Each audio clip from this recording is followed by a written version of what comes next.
ไปเบิ่งอันดับโลกของทีมซาลาวเนาะแล้วก็ไปเบิ่งเงื่อนไขไปเบิ่งวิธีการนับคะแนนกันเนาะเพราะว่า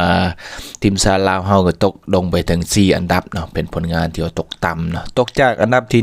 186ของโลกมาอยู่อันดับที่190ของโลกในปัจจุบันนะถึงทางด้านบรูไนแซงอย่างเป็นทางการก็แล้วนะลาวเฮาก็ตกตามหลังบรูไนกันนะซึ่งวันนี้เฮาจะไปเบิ่งเงื่อนไขนะไปเบิ่งวิธีการนับคะแนนกันละเอียดกันเลยเนาะว่าเป็นหยังทีมซาลาวเฮาจึงผลงานตกต่ำทางมีการคันมา 2-3 นัดที่ผ่านมาแต่ว่าคะแนนมัน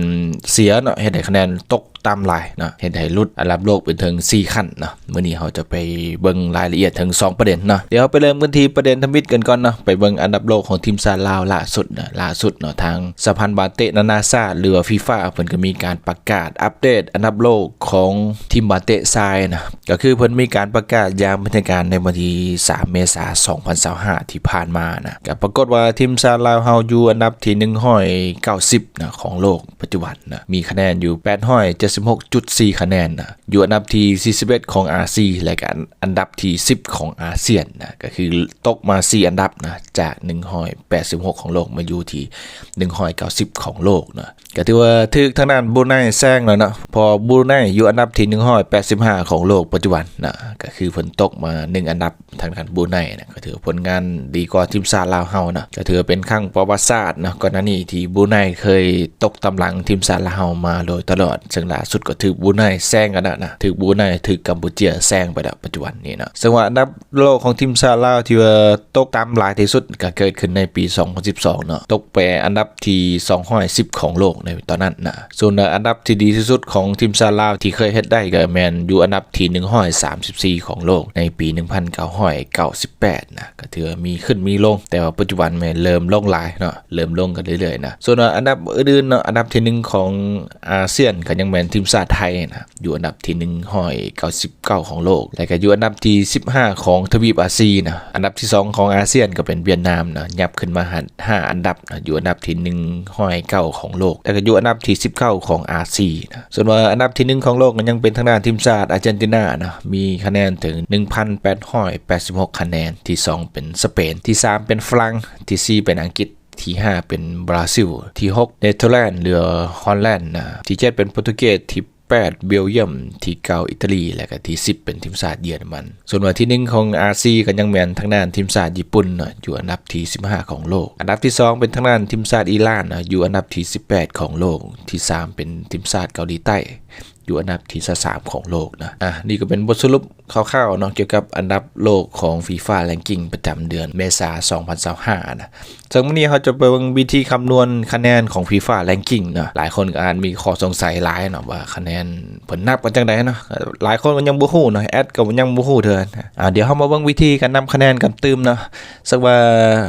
หลักๆก็คือรายการที่แข่งขันจะเป็นรายการของสหพันธ์บาเตะนานาชาติหรือ FIFA ห้องหับนะจะเป็นรายการใดก็ยาแต่บ่ขึ้นกับ FIFA นะซึ่งขั้นตอนทมิตผลจะนับคะแนนนะก็คือชนะในเวลา90นาทีหรือ103นาทีนะโดยที่ว่าบ่มีการยิงจุดโทษจะได้3คะแนนไปนะส่วน2นะก็คือชนะจุดโทษจะได้2คะแนนนะ3ถ้าว่าเสมอหรือว่าเสียในการโดนจุดโทษในเวลาหลังเสมอกันและเสียการโดนจุดโทษหลังเสมอกันจะได้1คะแนนเท่ากันส่วนว่าเสียจะบ่ได้จักคะแนนหลังจากที่ว่าขั้นตอนที่1สำเร็จแล้วมาต่อการคำนวณในขั้นตอนที่2ก็คือนำเอาคะแนนที่ได้มาคูณกับค่าความสำคัญของแมตช์นะก็คือบาลโลกรอบสุดท้ายผลจะคูณถึง 4.0 นะบาลเตะระดับทวีปเส้นยูโรเอเชียนคัพนะผลจะคูณกับ 3.0 บาลระดับทวีปนะรอบคัดเลือกหรือบาลโลกรอบคัดเลือกผลจะคูณ 2.5 บาลเตะกระซับมิดบาลอุ่นเครื่องเนาะใส่ทีมชาติสุดใหญ่และก็ฟีฟ่าห้องฮับผลการแข่งขันมันจะคูณ1ก็คือนำมาคะแนน3-2-1มาคูณ4 3 2.5 1ประมาณนี้นะผลมาคูณกันเนาะหลังจากที่ว่าได้ขั้นตอนที่2สำเร็จแล้วมาสู่ขั้นตอนที่3ก็คือจะนำมาคะแนนจาก2ขั้นตอนทำอิฐเนาะที่ว่าคูณค่าความแข็งแกร่งของคู่แข่งเนาะ ก็คือสูตรคำนวณจะมีหลังนี้นะก็คือคำนวณความแข็งแกร่ง2ห้อยลบอันดับคู่แข่งแล้วก็มาหารห้อยประมาณนี้เนาะตัวอย่างก็คือสมมุติอันดับคู่แข่งคืออันดับที่8นะคือความแข็งแกร่งก็คือเอา2ห้อยมาลบ8แล้วก็มาหารห้อยนะประมาณนี้นะแต่ก็ต่อมาจะนำเอาค่าความแข็งแกร่งของคู่แข่งจะเท่ากับ 1.92 ตัวอย่างที่2ก็คือสมมุติอันดับคู่แข่งคืออันดับที่125ของโลกเนาะประมาณนี้จะนำเอาค่าความแข็งแกร่ง2ห้อยมาลบ125แล้วก็มาหารห้อยและก็ค่าความแข็งแกร่งคู่แข่งจะเท่ากับ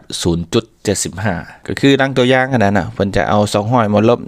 125นะเพราะว่าทีมอันดับ125นะถ้าเฮาชนะได้นะก็คือจะมาหารห้อยก็จะเท่าอยู่ 0.75 คะแนนจะบวกไปนะตัวอย่างที่3นะสมมุติว่าอันดับคู่แข่งคืออันดับที่188นะจะเอาอันดับต่ำกว่า150ของโลกจะใช้ค่าความแข็งแกร่งอยู่ที่150เนื่องจากฟีฟ่าตั้งค่าความแข็งแกร่งคู่แข่งต่ำสุดอยู่ที่ 0.50 ก็คือจะนำเอาค่าความแข็งแกร่ง2ห้อยมาลบ150หารห้อยจะเท่าอยู่ 0.50 คะแนนไปจะได้ครับตัวนี้ไปนะหลังจากขั้นตอนที่1 2 3แล้วนะมาสู่ขั้นตอนที่4นะก็จะนำมาคะแนนที่ได้จาก3ขั้นตอนทมิตรนะคูณกับค่าความแข็งแกร่งของโซนการคัดเลือกบอลโลกของคู่แข่งนะก็คือจะเป็นโซนอเมริกาใต้นะจะคูณ 1.0 โซนเอเรป0.99 นะโซนคอนคับเคป 0.85 โซนแอฟริกา 0.85 โซนอาเซียน 0.85 โซนโอเชียนีนะจะอยู่ที่ 0.85 ก็คือจะเป็นโซนแอฟริกาใต้ที่มีค่าสัมประสิทธิ์สูงสุดนะจะเป็น 1.0 นะส่วนเอเรปจะห้องมาเป็น 0.99 นะโซนอาเซียนเฮาจะอยู่ที่